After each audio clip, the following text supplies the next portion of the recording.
Hello everyone, Reza here. The Approvals connector in Power Platform allows us to create approval tasks, and our approvers can respond either from their emails or Microsoft Teams or the approval dashboard. How about adding one more option? Approving directly from Power Apps.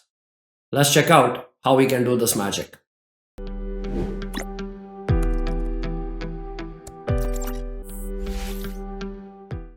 One of the most used and powerful actions in Power Automate is approvals. Allows us to create approval tasks, and we have various types of approvals to choose from.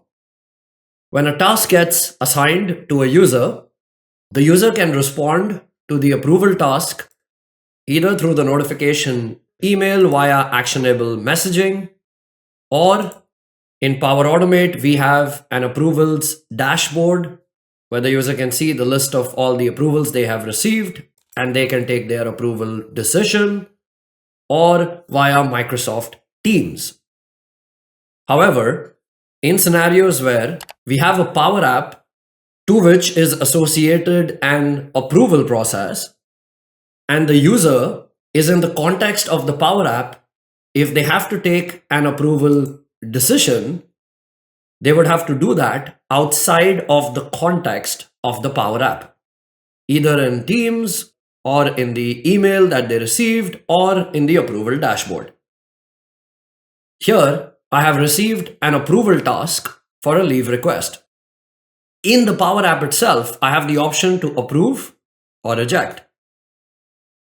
I'll say approve, pops up the comments dialog. I can plug in my comments and take my approval decision. The task is coming from Power Automate Approvals. In the approval dashboard, I have that same task assigned to me. I've also received an email notification for that exact same approval task.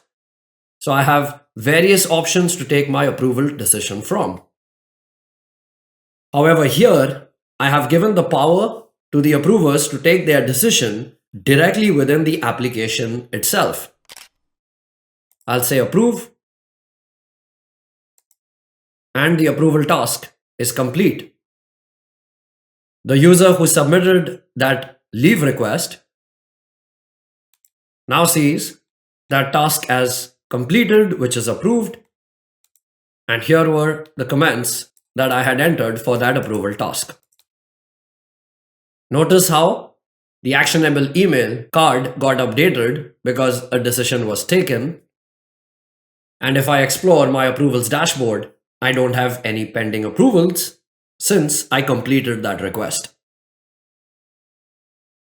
Firstly, let me give a big shout out to Wyatt, who is an MVP and someone who I have had the pleasure to work with as well. I'll highly recommend you to follow his amazing blog posts. He put out this post around Power Automate Super Connector, wherein he uses HTTP with Microsoft Entra ID pre-authorized connector to fire HTTP requests against Power Automate APIs. And the one that specifically caught my eye was this one.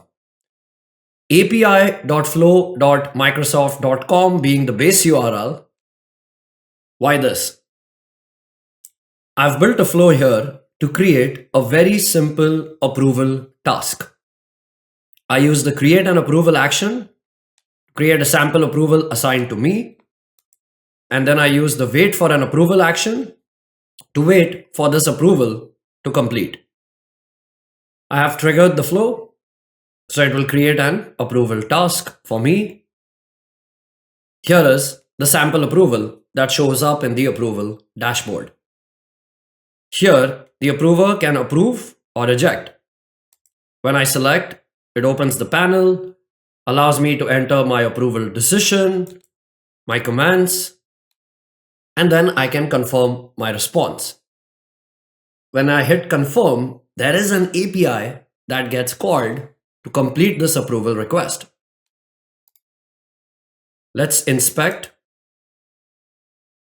and run a network trace. I'll approve this request. So I'll click confirm. Notice it invokes an API. I'll search for approval. Here is an API called approval responses that gets triggered. Here is the request URL. It's a post request. Let's copy the request URL. I've put it in Notepad so we can explore this.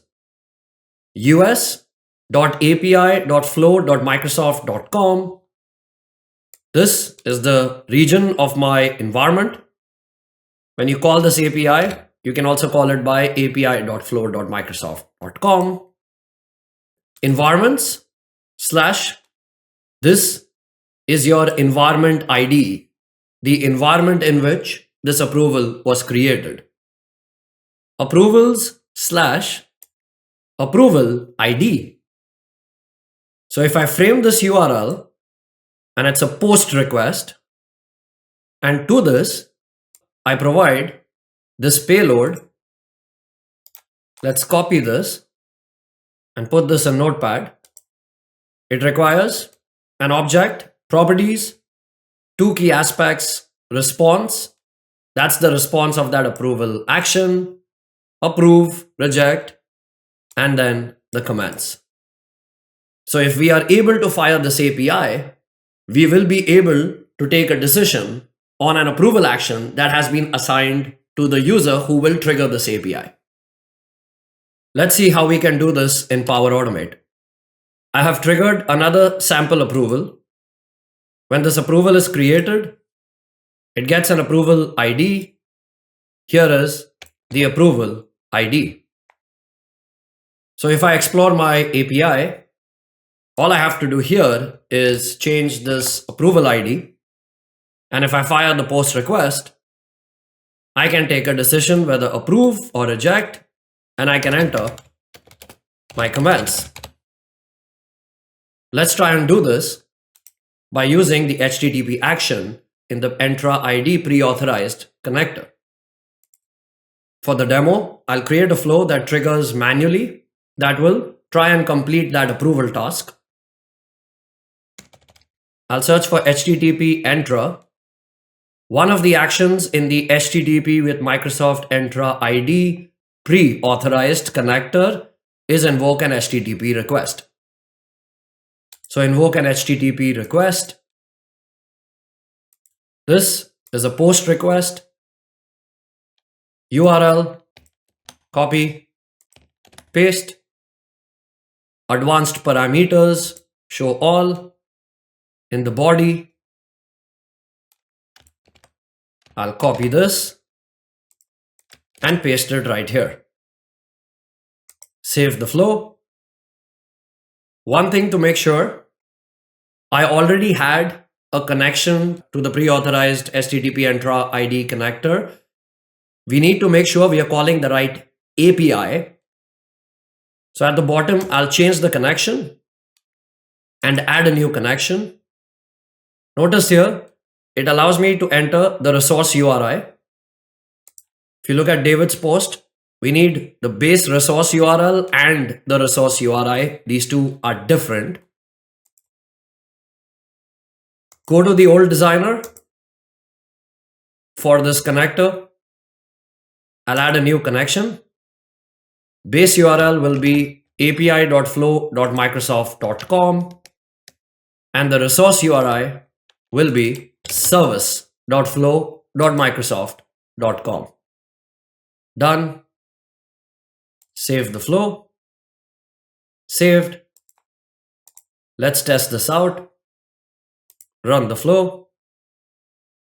The flow gets triggered. That action got executed. And my other flow that was waiting for the approval response, you can see has moved ahead because the approval decision was taken. If we explore the output properties of the wait for an approval action, you can see the response, which is approve, and the comments, which is sample comments.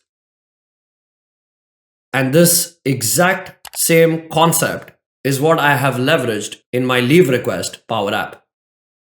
In this Power App, I have two flows.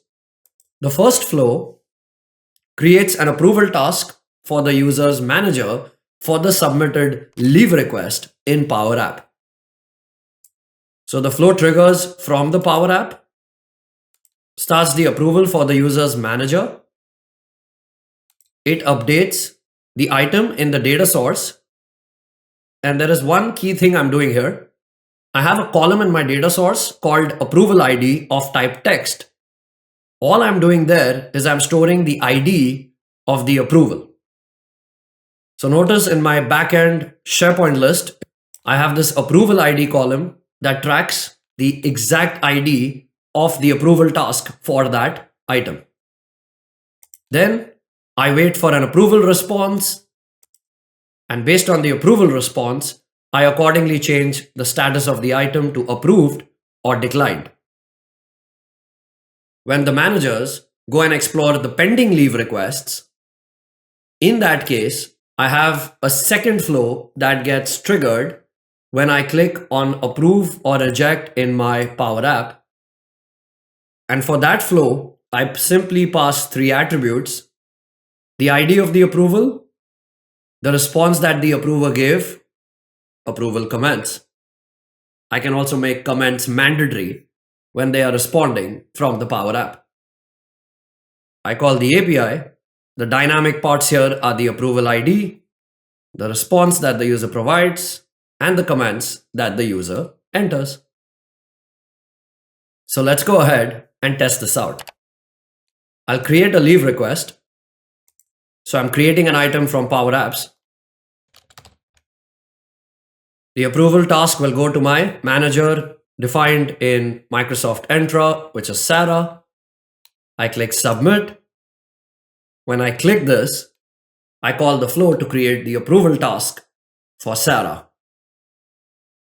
If Sarah goes to the Power App and looks at leave requests that are pending her response, when she selects this, here is the task that just got submitted. In this case, I'll reject. Notice comments is mandatory. If there is no comments entered, the reject button is disabled. Sarah clicks reject. The flow gets called. I put a message that says your approval task will be completed in a few minutes. You can refresh this to confirm. It's gone. The approval task is responded to. In the backend data source, the status gets updated to declined because Sarah rejected. Here are Sarah's comments. And now if Reza looks at his leave request dashboard, here is the leave request which has been declined by Sarah. Since we are using HTTP with Microsoft Entra ID pre-authorized connector, it's a premium connector. So every user running the Power App will require a premium license because the flow is being triggered directly from the Power App. When the user runs the app, the user will need to go and enter the base resource URL and the Microsoft Entra ID resource URI. So while sharing the app with your end users, make sure you provide them that information so they can plug in the correct values. If you enjoyed this video, then do like, comment, and subscribe to my YouTube channel. And thank you so much for watching.